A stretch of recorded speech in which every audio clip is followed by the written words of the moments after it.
سوال آیا ہے کہ سوشل میڈیا پر دیکھا جاتا ہے کہ بعض لوگ کہتے ہیں کہ ہم تو ڈائریکٹ اللہ سے مانگتے ہیں، تم مزاروں پر جا کر مانگتے ہو. یہ کہہ رہے ہیں کہ ایسا جملہ کہنا کیسا ہے؟ حاکم حکیم داد و دوا دیں، یہ کچھ نہ دیں. اعلیٰ حضرت فرماتے ہیں حاکم حکیم داد و دوا دیں، یہ کچھ نہ دیں.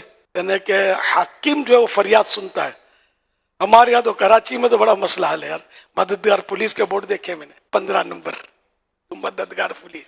اسکوٹر چوری ہو گئی، المدد یا پولیس کر کے فون کرو، مددگار پولیس موجود ہے 15 نمبر میں. اب کیا خیال ہے اس کو دو مشورہ، پولیس سے مدد نہیں لینی، ڈائریکٹ اللہ کو عرض کرو کہ اسکوٹر چوری ہو گئی ہے. حرج نہیں ہے اس میں اللہ کی بارگاہ میں عرض کرنے میں، لیکن مطلب یہ کہ ظاہر ہے کہ نظام بنا ہوا ہے کائنات کا، تو یہ نظام بھی تو چلے گا ہی نا یار. تو اس میں مطلب کوئی حرج نہیں ہے.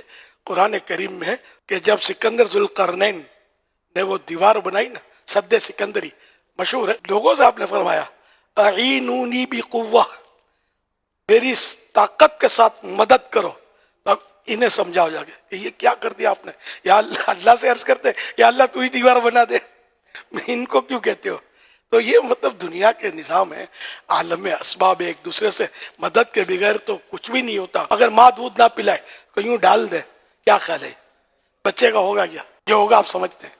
تو ماں اس کی مدد کرتی ہے، دودھ پلاتی ہے، پھر تھوڑا سنبھلتا ہے، باپ مدد کرتا ہے، انگلی پکڑ کے چلا کر لے جاتا ہے، پھر اس کی تربیت، تعلیم، غذا، یہ وہ ساری مدد مدد مدد، یہاں تک کہ جب بچہ بڑا ہو کر فوت ہوتا ہے خود ہی قبر میں گڑ نہیں جاتا، کندھوں پہ سوار ہو کر تدفین کے مراحل سے گزرتا ہے. چاروں طرف امداد امداد امداد امداد کا نظام موجود ہے.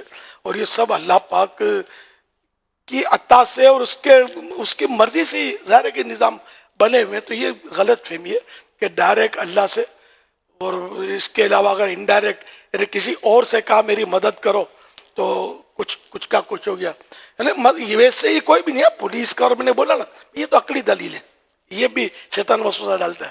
تو بھائی جس میں عقل ہوتی ہے اس کو تو عقلی دلیل دی جاتی ہے. تو عقل والوں کی سمجھ میں آئے گا کہ یہ عقلی دلیل، کہ یہ جب سارا نظام ہے تو جہاں غوث پاک کا نام آیا وہیں شیطان نے پن ماری کہ بول ڈائریکٹ اللہ سے. تو اس میں کوئی حرج نہیں ہے. اولیاء کرام جو ہے دنیا سے تشریف لے جانے کے بعد، انبیاء کرام، اولیاء کرام، تو یہ زندہ ہوتے ہیں.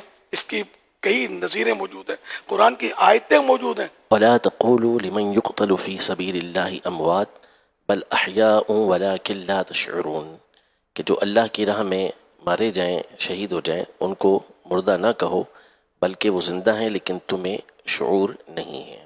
کرامات شہر خدا، اس کے کئی صفحات پر ان سوالات کے جوابات دیے ہوئے ہیں.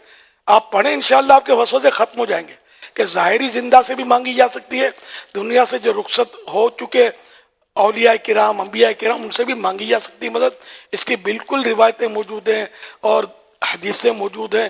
تو کوئی ایسا کنفیوژن جیسا مسئلہ نہیں ہے. امام بخاری، امام مسلم کے استاذ امام ابو بکر ابن ابی شیبہ رحمۃ اللہ تعالی علیہ، انہوں نے اپنی تصنیف المصنف کے اندر یہ روایت نقل کی ہے کہ حضرت سیدنا عمر رضی اللہ تعالیٰ عنہ کے دور خلافت میں قحط پڑا تو حضرت سیدنا بلال بن حارث المزنی رضی اللہ تعالیٰ عنہ یہ بارگاہ رسالت میں یعنی آپ علیہ الصلوۃ والسلام کی قبر انور کے پاس حاضر ہوئے اور آ کے عرض کی کہ اللہ سے ہمارے لیے بارش طلب کیجیے. تو نبی پاک صلی اللہ علیہ وسلم کے خواب میں آئے اور پھر ان کو بشارت دی کہ عمر سے جا کے کہو کہ تمہیں بارش دی جائے گی، اور پھر یہی ہوا کہ اللہ پاک کی طرف سے بارش برسائی گئی. یہ سب کیا ہے؟ یہ مددیں تو ہیں، مددیں بھی ہیں، غیب کی خبریں بھی ہیں. تو مطلب یہ سب طاقتیں اللہ نے دی ہیں، اللہ کی عطا سے سب کچھ ہے. اپنے آپ تو ظاہر ہے کچھ بھی کوئی نہ دے سکتا ہے، نہ مطلب ہے کچھ بتا سکتا ہے. سب کو اللہ نے جو بھی دیا، جتنا دیا تو وہ عطا کرتے ہیں.